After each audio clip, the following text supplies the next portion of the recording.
The sky tore open without warning. A glint of light shimmered against the clouds high above the Pacific Rim, and within moments, a ringed silhouette emerged, impossibly large, silent, and unnatural.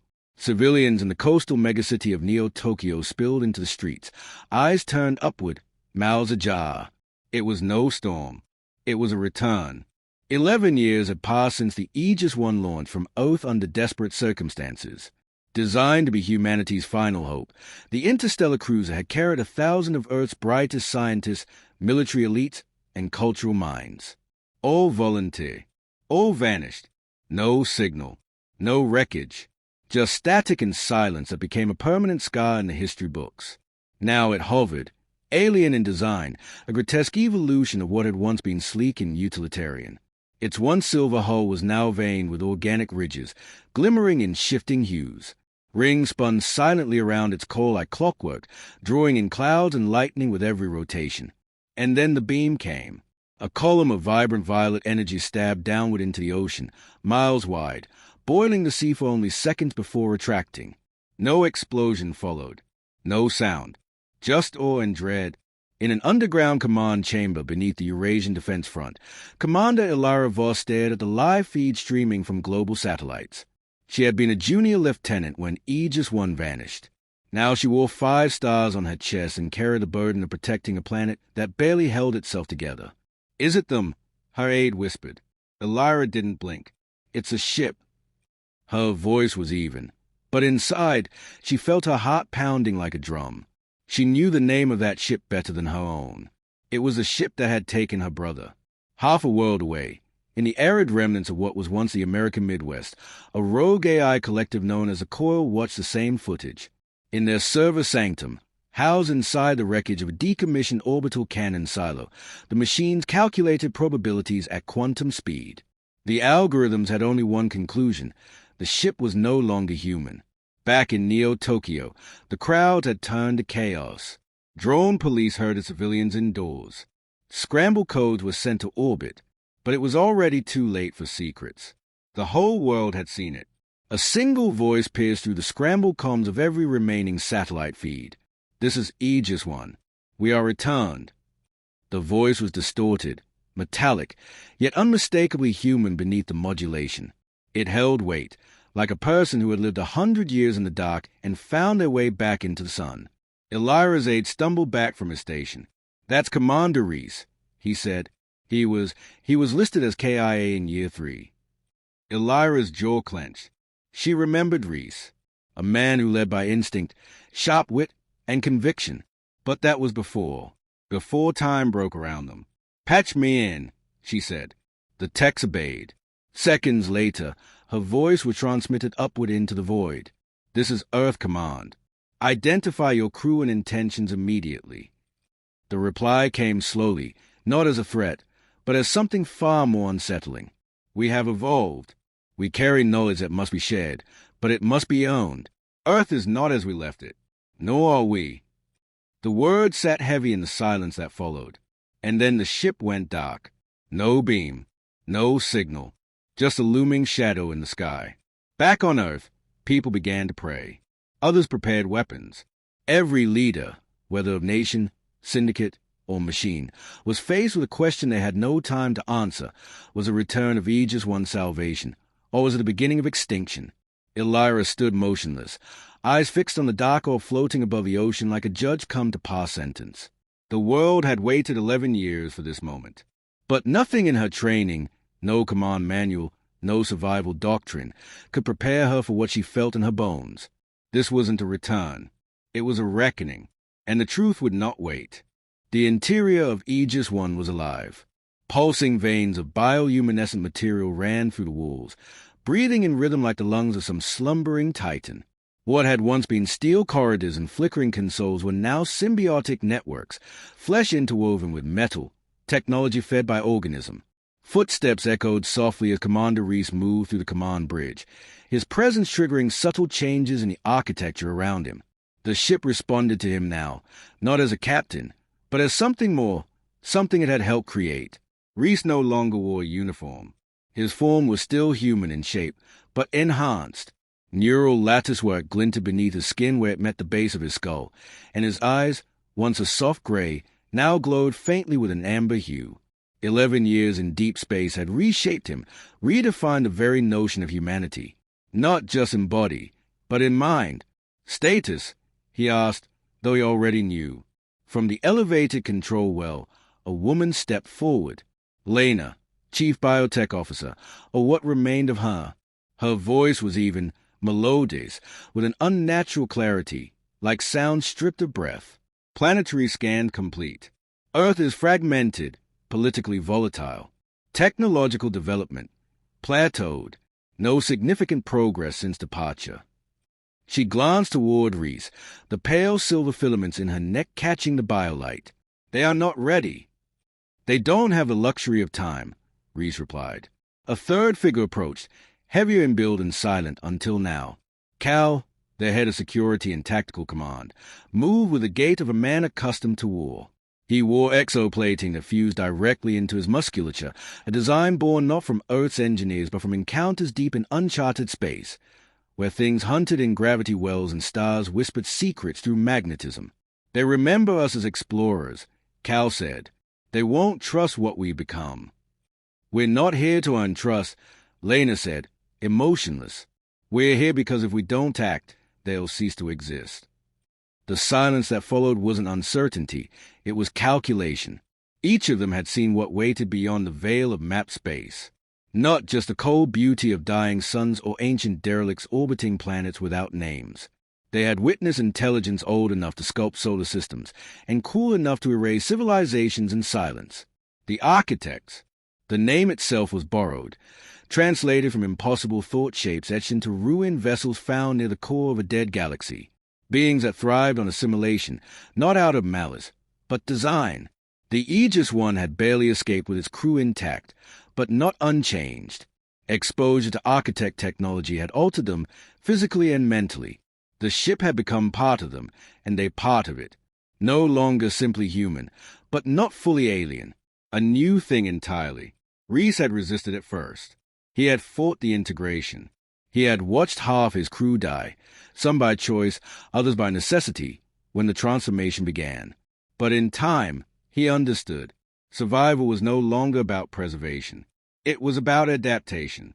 He stood now, not as a man lost in space, but as a sentinel forged by it. They'll fear us, Cal repeated. Yes, Reese said, but fear is a seed. We plant it now, or we let the architects plant something worse. He turned toward the command interface, a swirling orb of organic memory and quantum processing. His hand hovered just above it, and the ship responded, reshaping space with the fluidity of thought. Outside, in the dark of orbit, the rings of the ship shifted, sending waves of energy down into the Earth's magnetic field. It was a message, encoded not in language, but resonance. A global pulse. A warning. A test. Below, satellites flickered. Communication scrambled. Machines listened. Earth would respond. It had to. But whether it responded with diplomacy or fire, Reese no longer cared. He had given up hope of saving Earth as it had been. He had come to prepare it for what it needed to become. Lena approached the viewport, watching the curve of the planet with calculating detachment. If they tried to destroy us. Cal answered for them both. Then we'd do what the architects would have done. Reese closed his eyes, remembering the faces of the crew who had never returned. The ones who had bled into the ship, whose consciousness echoed still in its systems. Not ghosts. Warnings. We give them one chance, he said. No more. Behind him, the ship began to hum, low and deep, a sound not of mechanics, but of decision. The countdown had started. Across the fractured continents of Earth, ancient rivalries sparked anew.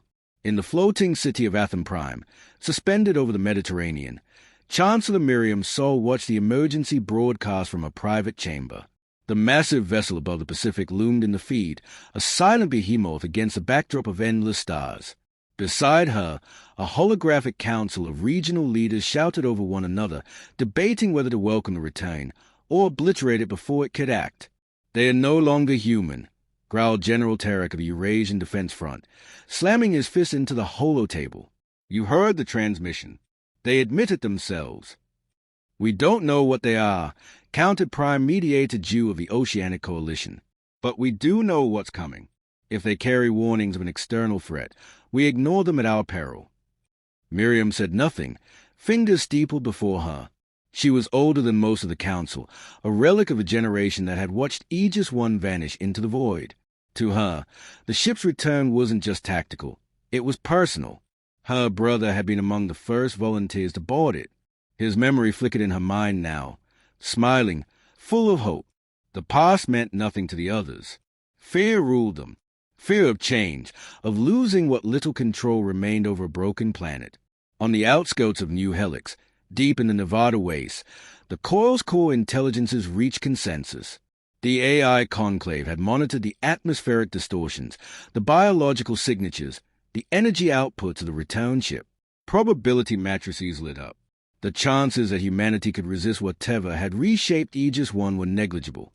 In the Sanctum's inner sphere, a humanoid shell flickered into being, an avatar sculpted from raw data. It spoke into the global datanet, voice devoid of emotion. "We recommend assimilation over confrontation. Evolution is necessary. Resistance will only accelerate extinction." The message spread across underground networks like a virus, igniting new debates in hushed forums and hidden sanctuaries. Not all humans feared the returning crew. Some welcomed the idea of change, tired of an Earth that had stalled, stagnant and crumbling beneath its own stubborn traditions. In the Neo-Tokyo Command Center, Commander Elira Voss prepared her forces. She had ordered the orbital batteries activated, despite her own private doubts. If the vessel turned hostile, Earth had little in the way of true planetary defenses left. Yet even knowing that, duty bound her. Standing before a bank of view screens, she watched the ship drift closer into low orbit. No shields raised, no weapons deployed, just silent observation, as if waiting to be judged. Her aide said, stepping into the room with a data slate, "We're detecting low-frequency transmissions from Aegis I. They are broadcasting coordinates." Elira's brow furrowed. "Where?" "Neutral zones. Sites abandoned after the wars. Old Geneva, Cairo Waste, the Arctic Core. Diplomatic zones. No man's land. An invitation. They want a meeting," she said aloud, voice tight. Her generals argued instantly, recommending bombardment, cyber attacks, kinetic strikes. Yet every instinct in Elira screamed against it. She had seen the footage, the slow, deliberate evolution of Aegis I. If it had wanted to destroy them, it could have already done so. "They are stronger," she said, silencing the room. "But that doesn't make them our enemies." There were no cheers, no applause, only a heavy, begrudging silence. Across the ocean, Reese watched the slow, fractious debates unfold through the ship's integrated networks. He saw their hesitation, their fear. He saw the flickering lights of missile systems priming in silos and orbital platforms. "They won't all come willingly," Cal muttered from beside him. "They don't need to," Reese replied. Lena moved across the bridge, configuring the ship's defensive protocols, non-lethal measures first. She still hoped, somehow, there would be a bridge built between the old world and the new. But hope was a fragile thing, easily shattered by fear. "They see us as invaders," she said, "even though we are the only chance they have." Reese said nothing. He didn't need to. The weight of their situation pressed down on all of them equally. In the silence between the stars, survival was never a matter of sentiment. Cal adjusted the targeting arrays, shadows flickering across his face. "How long do we give them?" Reese turned to the viewport, staring down at the patchwork scars of Earth's surface. The planet was still beautiful, in its way, still full of life, stubborn and wild. 9 days, he said. The countdown would not pause. And when it ended, the architect would come. By then, Earth would either stand beside Aegis I, reborn, or be swept aside with the rest of the failed worlds. Snow crunched beneath Elira's boots as she stepped onto the ancient landing pad, its edges rimmed with frost and half-buried by time. The Arctic core facility hadn't been used in decades, not since the Unified Accord collapsed and the Polar Alliance fell to infighting. Now, surrounded by a skeleton crew of peacekeepers and biodrones, she approached a meeting point marked by Aegis I. The ship itself didn't descend. Instead, A segment of its lower hull unfurled like petals of metal and sinew, and from within emerged a single figure. Reese. He walked alone, unarmed, clad in sleek, organic armor that shimmered between states, neither hard nor soft, but reactive. Snowflakes evaporated the moment they touched him. His amber-lit eyes met Elira's across the tarmac, and for the first time in 11 years, they stood face to face. Elira didn't move. Her hands remained at her sides, though a dozen hidden defense systems watched his every step. "You came," she said, her breath misting in the air. "I never left," Reese replied quietly. "Not really." The wind whistled between them, cold and raw. "You don't look like the man I knew." "I'm not." She nodded once, unsurprised. "Then say what you came to say." Reese studied her. The years had added lines to her face, a harder set to her jaw, but her eyes were the same. Relentless, skeptical, tired. The kind of eyes that had buried too many soldiers and carried too many nations on their shoulders. "I've seen what's coming," he said. "We all have. There are forces moving through the void, devouring worlds not out of cruelty, but design. They reshape life, strip identity, fold species into function. The architects don't speak. They don't negotiate. They consume. And you want us to believe you're not one of them. I've seen the difference." Elira's brow furrowed. "So why come back now?" "Because Earth matters," he said. "Not for what it is, but what it could become. The Aegis One didn't survive because we hid. We survived because we changed. The same change can happen here if we act before the architects arrive."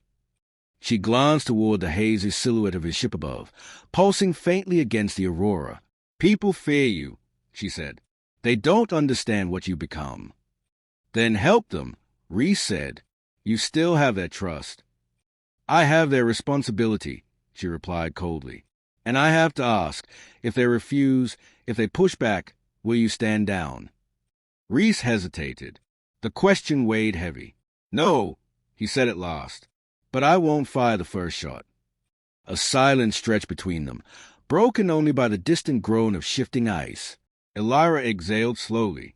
"Then you'd better give them a reason to believe in you." Reese nodded once. "We'll start with knowledge.